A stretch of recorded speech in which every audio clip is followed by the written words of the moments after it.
वह विशुद्ध चैतन्य स्वरूप की ओर अग्रसर हो रहा होता है।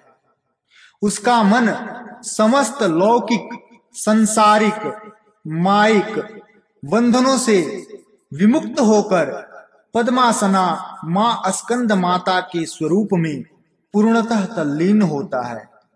इस समय साधक को पूर्ण सावधानी के साथ उपासना की ओर अग्रसर होना चाहिए। उसे अपनी समस्त ध्यान वृत्तियों को एकाग्र रखते हुए साधना के पथ पर आगे बढ़ना चाहिए। मां स्कंद माता की उपासना से भक्त की समस्त इच्छाएं पूर्ण हो जाती है। इस मृत्यु लोक में ही उसे परम शांति और सुख का अनुभव होने लगता है। उसके लिए मोक्ष का द्वार स्वयमेव सुलभ हो जाता है। स्कंद माता की उपासना से बाल रूप स्कंद भगवान की उपासना भी स्वयमेव ही हो जाती है। यह विशेषता केवल इन्हीं को प्राप्त है। अतः साधक को स्कंद माता की उपासना की ओर विशेष ध्यान देना चाहिए। सूर्य मंडल की अधिष्ठात्री देवी होने के कारण इनका उपासक अलौकिक तेज एवं कांति से संपन्न हो जाता है। एक अलौकिक प्रभा मंडल अदृश्य भाव से सदैव उनके चतुर्दिक परिव्याप्त रहता है। यह प्रभा मंडल प्रति क्षण उनके योगक्षेम का निर्वहन करता रहता है। अतः हमें एकाग्र भाव से मन को पवित्र रखकर मां की शरण में आने का प्रयत्न करना चाहिए। इस घोर भवसागर के दुख से मुक्ति पाकर मोक्ष का मार्ग सुलभ बनाने का इससे उत्तम उपाय दूसरा नहीं है। बोलिए स्कंद माता की जय। दुर्गा की छठवीं स्वरूप कात्यायनी।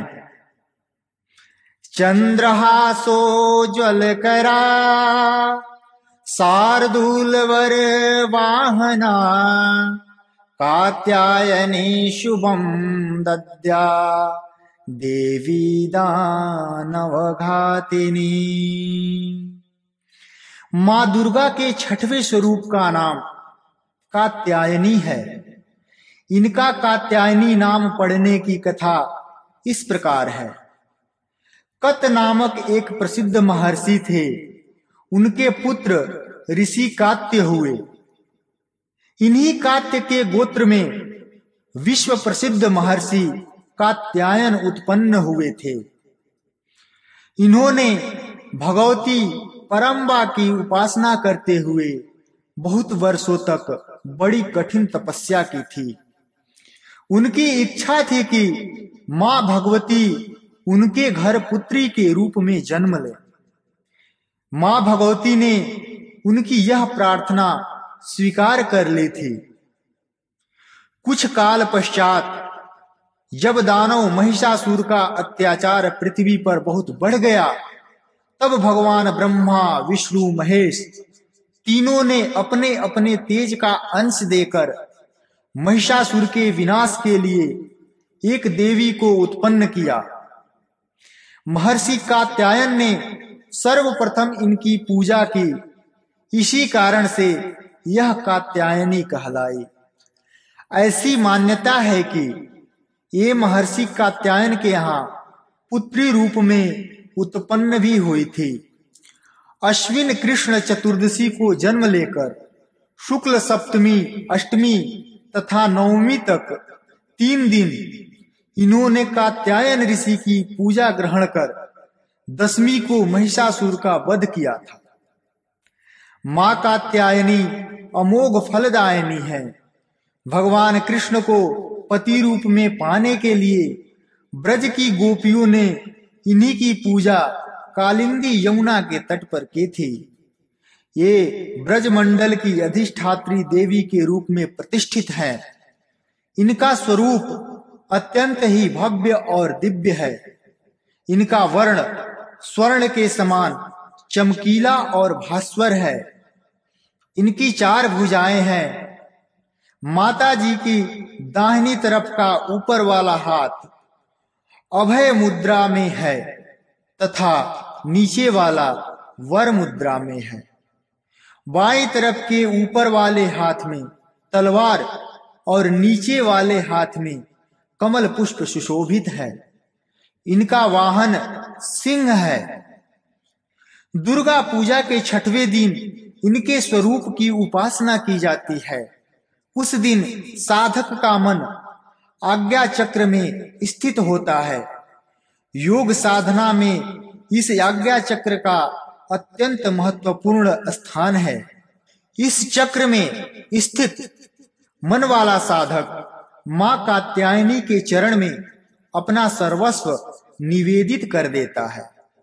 परिपूर्ण आत्मदान करने वाले ऐसे भक्त को सहज भाव से मां कात्यायनी के दर्शन प्राप्त हो जाते हैं। मां कात्यायनी की भक्ति और उपासना द्वारा मनुष्यों को बड़ी सफलताएं, अर्थ, धर्म, काम, मोक्ष चारों फलों की प्राप्ति हो जाती है। वह इस लोक में स्थित रहकर भी अलौकिक तेज और प्रभाव से युक्त हो जाता है। उसके रोग, शोक, संताप, भय आदि सर्वथा विनष्ट हो जाते हैं।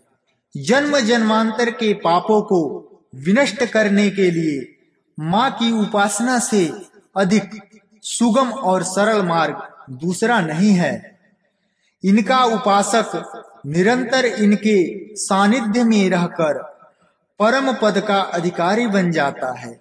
अतः हमें सर्वतोभावेन मां के शरणागत होकर उनकी पूजा उपासना के लिए तत्पर होना चाहिए। बोलिए कात्यायनी देवी की जय। मां दुर्गा का 7वां स्वरूप कालरात्रि। एक वेणी जपा कर्ण पुरा नग्ना खरा स्थिता लंबोष्ठी कर्णिका कर्णी तैला व्यक्त सारिणीम वाम पादो दलो शल्लो हलाता कंटक भूषणा वर्धन मूर्धन ध्वजा कृष्णा कालरात्रि भयंकरी। मां दुर्गा जी की 7वीं शक्ति कालरात्रि के नाम से जानी जाती हैं। इनके शरीर का रंग घने अंधकार की तरह एकदम काला है। सिर के बाल बिखरे हुए हैं। गले में विद्युत की तरह चमकने वाली माला है। इनके 3 नेत्र हैं। ये तीनों नेत्र ब्रह्मांड के सदृश गोल हैं। इनसे विद्युत के समान चमकीली किरणें निस्सृत होती रहती हैं। इनकी नासिका के श्वास प्रभास से अग्नि की भयंकर ज्वालाएं निकलती रहती हैं। इनका वाहन गर्दभ यानी गधा है।